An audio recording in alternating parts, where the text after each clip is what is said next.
Hello and welcome to the first episode of Order Music Review or Jackal Music Review, whatever. Today I've got my Anthony Fantano flannel on, and oh boy, is it ever red.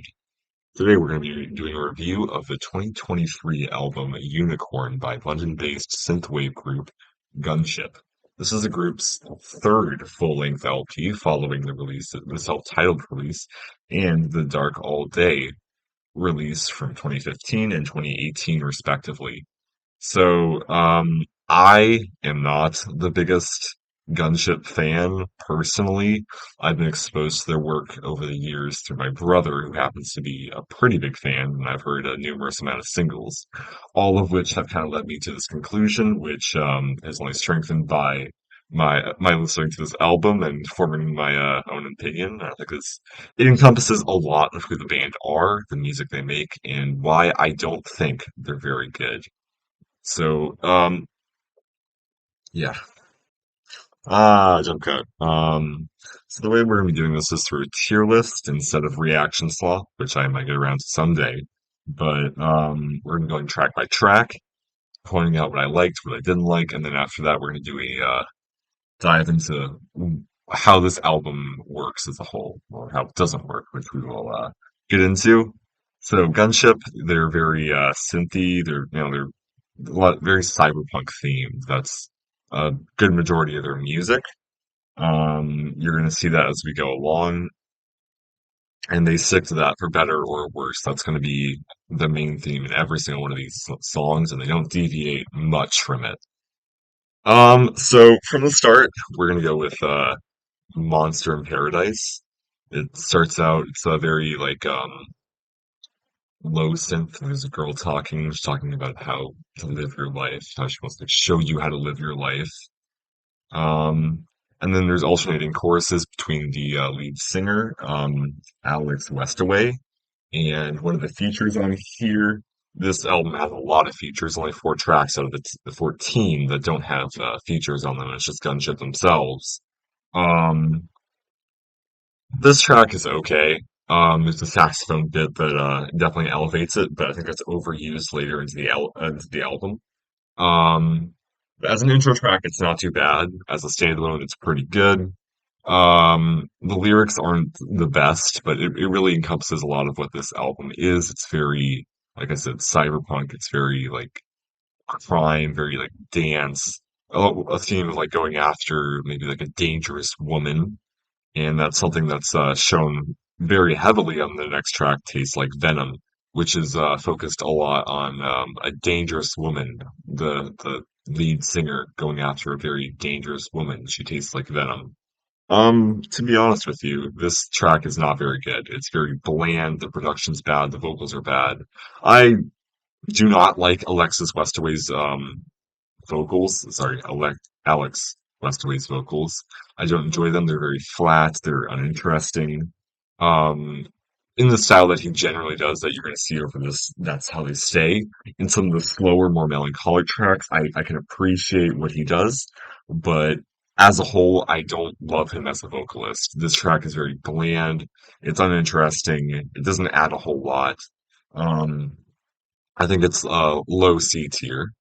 And then we have Impressed and Damned. This is one of the tracks I was actually aware of in the past as a single that my brother liked very much. This one has the feature Lights. I was unfamiliar with Lights' work before this point.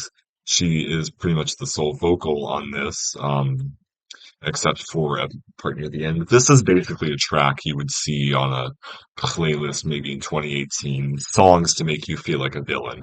That's what this encompasses. It's not very good, to be honest. I don't think her vocals on her verses are very good.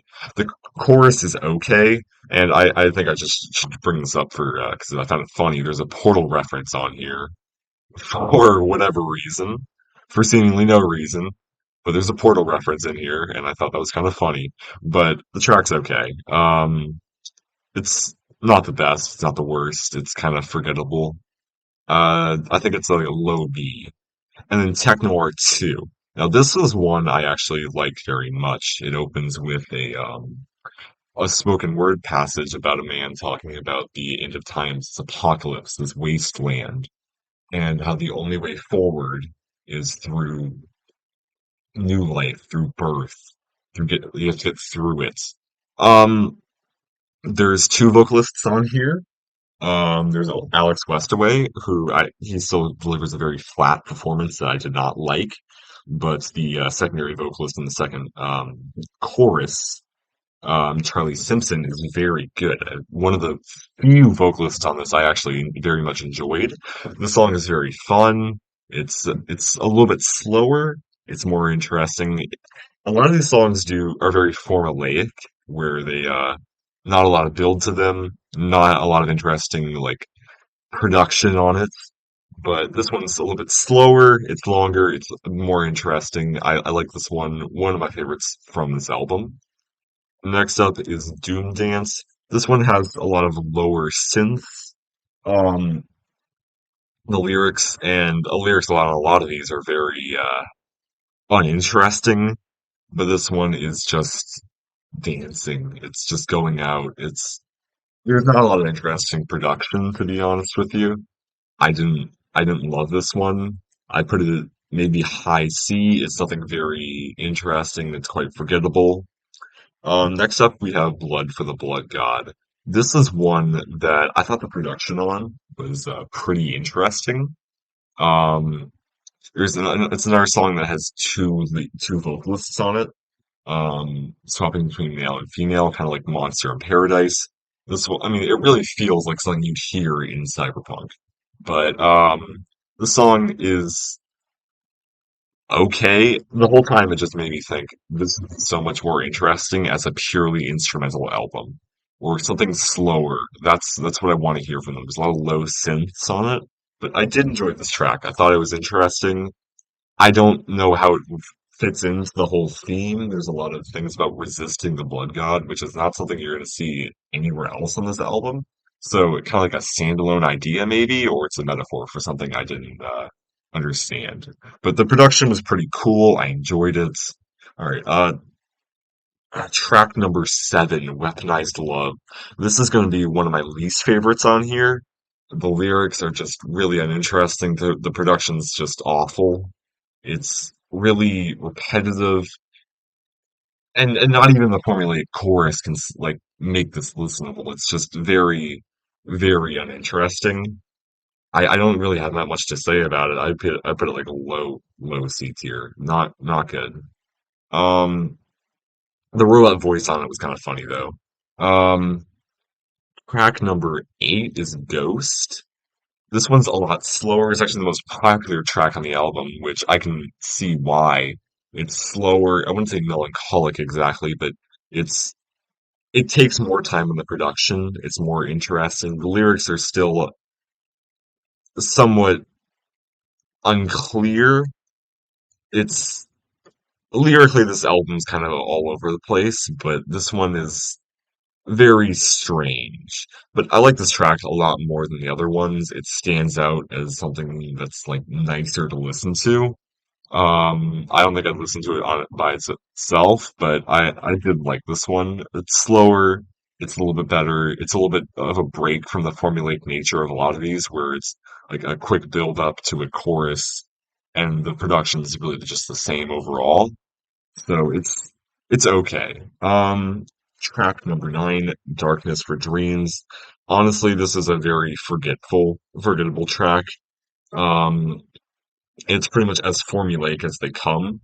Um, it's it's Gunship. It's a very Gunship track, but you're not going to get a lot from this. There's another track with two vocalists on it, and it's not a lot. It's not very interesting. I don't feel strongly about it. I just don't think it's very good. I would put it in D tier, but it's not very good. I put Weaponized Love in D tier. Track number 10, Holographic Heart. And this is pretty much as formulaic as it comes on this album. It's uninteresting, another dual vocal song. It's nothing good, really. It's boring. The vocals are very uninteresting. The lyrics are very uninteresting. It's it's nothing good. I would honestly put this one in D tier as well. And then track 11 is Nuclear Date Nights. Um, this one also somewhat forgettable, a little bit better than the past two, but it's still not very good. The bridge on this has a very Daft Punky moment, which I thought was kind of funny. But there's some weird robot voices on this one. It's yelling.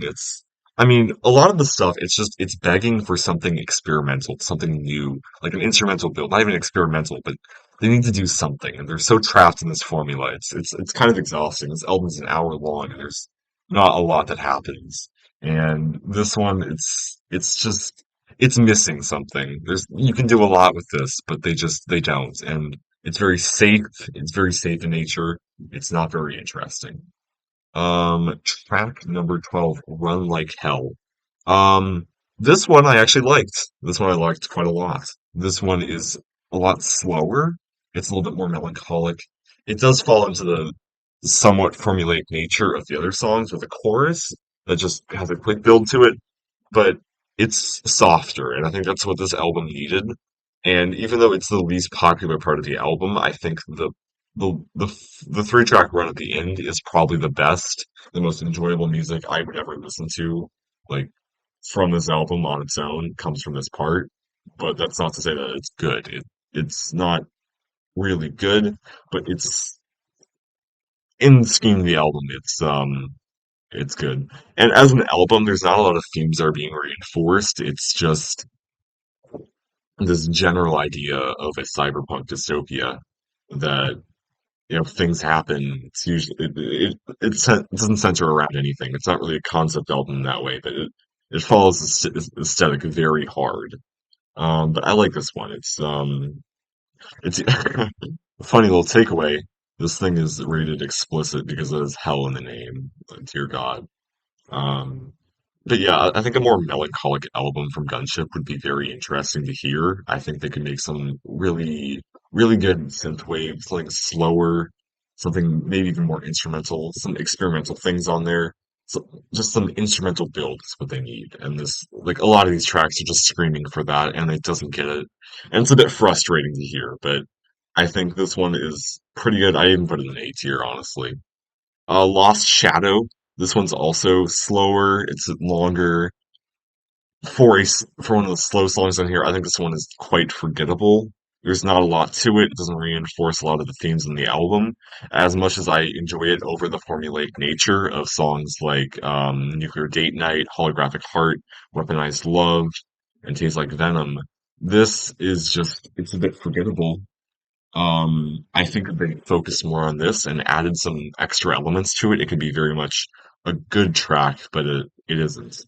Um, not like a good track outside of the scheme of this album. So I think it's okay. I'd put it in B tier, but it's not great.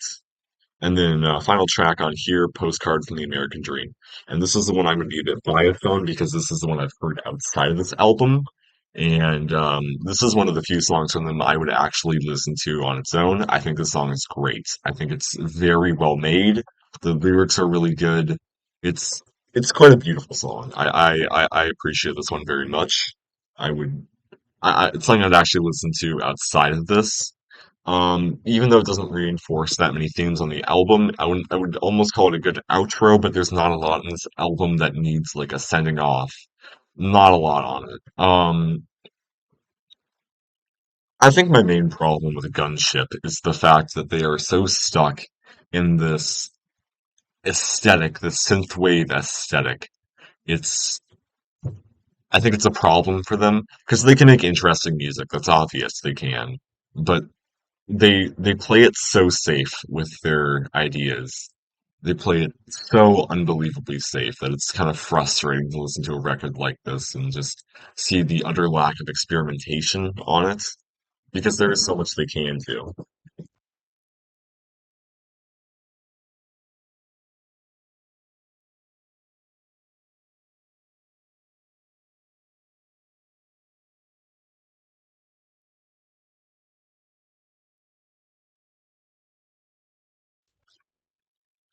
There's a lot they can do that they just don't, and it's a bit frustrating to hear.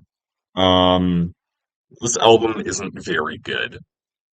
There's not a lot of themes that are carried through it, except for like the general cyberpunk dystopianness of it. Um, it's kind of a shame, honestly. I think they work better as a single band, but I mean, I had higher hopes for this, and it kind of let me down. There's a couple of fun tracks on here if you're looking for something kind of mindless, nothing that's really deep. I'm not saying there's no artistic merit to this, which there absolutely is. There's emotion, there's some very interesting parts of it. Well, somewhat. Um, it's just it's lacking anything of really substance. There's not a lot to make this an actual album. It's just a string of songs that they in their style, really.